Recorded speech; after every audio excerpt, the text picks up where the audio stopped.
I have been seeing a lot of videos about the Celtic Cross lately, and I just wanted to kind of add my 2 cents and show how I use it, because I do use the Celtic Cross actually quite frequently. I use it at least once a month for my month ahead spread.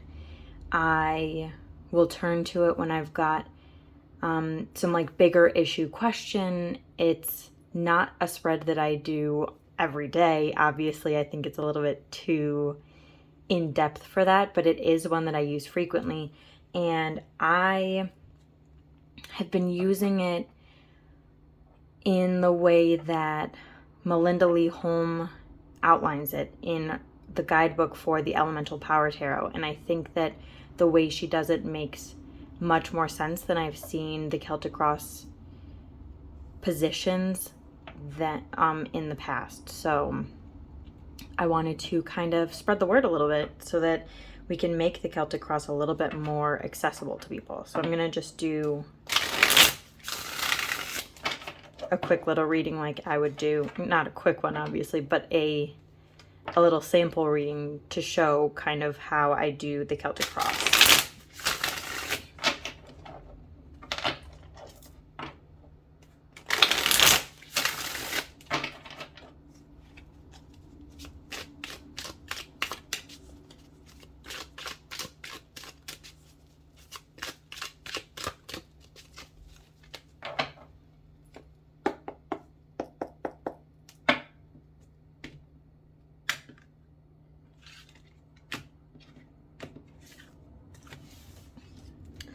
So the way that Melinda Lee Holm does it, this is you. I'm just going to lay all the cards out face up. So this is you, and this is any friction that's kind of coming between you and what you want right now. And then this is external, so what is being shown to you, what information is coming to you from the outside. This is internal, so what information you know deep within yourself or kind of the subconscious. Then you kind of your past, your recent past, your recent future, so anything that's coming to you in the near future. This is your internal drive, so what's kind of pushing you forward. This is, she calls it kind of the threefold return. So this is how you are showing up to meet the world and how the world is then also showing up to meet you. So it's kind of that circle. So kind of what energy you're bringing and putting out into the world and what energy is then being reflected back to you because of that. And then this card is your hopes and fears. And I read it as both a hope and a fear, because I think that these cards show you what you kind of most desire, but also that can be scary. So that's here. And she lays it out exactly like this. And then the top card, she says, is kind of the key card to unlocking the greatest potential that you've got from this spread.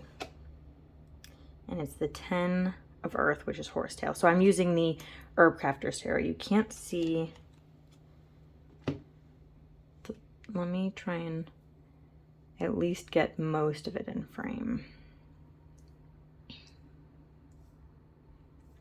I might also take this off so that you can see a little bit more. So the way that I use it, I always use the back of my deck, and the back of my deck is kind of some underlying energy that is at play, but I don't really know about it. I haven't acknowledged it. It isn't something that has shown up for me yet, but it could and will in the future. So I always flip my deck over and use the back of my deck as well. So let's just kind of go through this reading a little bit. I'll just hold up the cards and we can see what the energy is. This is actually kind of a very real spread to me. These are some cards that have shown up for me a lot recently. These 3 cards, the Tower, the Nine of Air, and the curandero, which is the King of Fire, have shown up actually in my current monthly spread. So we can start from this way, from the past all the way up, and go down to up. That's kind of how I read it. Sometimes I just go a little bit wild and just read everything, whatever picks my attention first. But looking at it, we have 3 major arcana cards. I count the back of the deck as part of it. So we have the Tower in the energy being shown to me what's kind of coming from my external life and influences. We have the Hermit for how I am approaching the world and how the world is approaching me, which is very accurate right now. And then we have the Lovers, which is the underlying information. So maybe there's this choice, this commitment that is not being acknowledged or has not really been fulfilled yet. There's a commitment that is necessary but I haven't committed to it yet, maybe. So the Nine of Earth is me as I am right now. So it's kind of that stable, in your body, physical energy. So everything is kind of coming together. It's not fully there yet, but it's almost. And we've got 2 9s in a row. That's kind of interesting.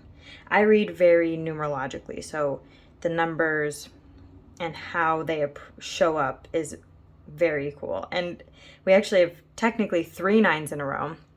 We have the 9 of Earth, the 9 of Air, and the Hermit, which is 9 in the major arcana. So what the energy that is causing some friction for me right now is the 3 of Fire, and I think that's very true. I've been grappling a lot with what I want to do and how to take my passions and bring them into the real world and kind of show them, take that from the thinking stage of the 2s to kind of that growth and gaining that momentum.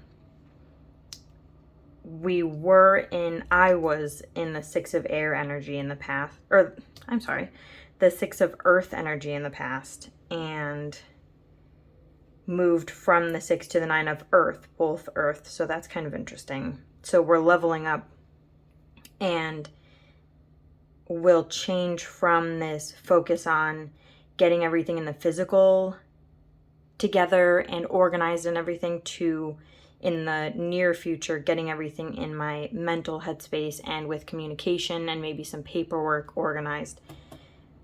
So we're moving from that physical organization to some mental and more communicative organization.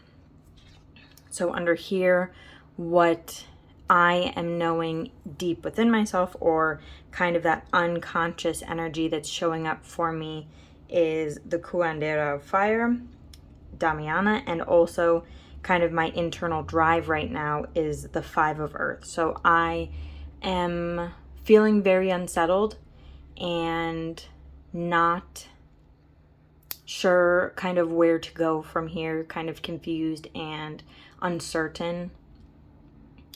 And my internal drive is to kind of break away from that and regain this confident and strong, and I know where I'm going and I know how to get there energy. So that's kind of what's lying underneath. And then how I'm meeting the world and how the world's meeting me is the Hermit, and that's the 3rd 9, and it's very fitting in the ways that I have kind of really come back in and focused on just kind of my internal needs and have become that kind of hermit and haven't really stepped outside of my comfort zone. So this is me very much staying in my comfort zone, but hopefully the Tower will come in and shake that up and give me something. The Tower is never... Oh, hello, we've got a little visitor. The Tower is never a card that you enjoy seeing, but it is one of those ones that once those barriers and that foundation has been broken and everything kind of the rubble clears and the dust clears, then some good things can come about. It clears the way for something new to come. So in hopes and fears, we have the Two of Water. Hello. I don't really have much to say about that one. I think I know that one, but I'm not going to share too much. Hello. And then the key to kind of unlocking all of this is the Ten of Earth. And that is how I can go about... The Ten of Earth is how I can go about really embracing all of this energy and maybe accepting the changes. So because I work with the Herb Crafters Tarot, and this is a deck that I've used as my primary deck for 7 months now, I will usually look up kind of the different meanings and different associations and different uses for the plants that come up for the key card, because I think that that is also a way that it can help me gain all of its wisdom and really fulfill what needs to be done in the reading. So I think that after this I will look up kind of the uses and metaphysical and actual like physical medicinal uses of horsetail and kind of see how that can be incorporated in my life for the time being until kind of everything plays out from this reading. So that's all. This was kind of a quick little video.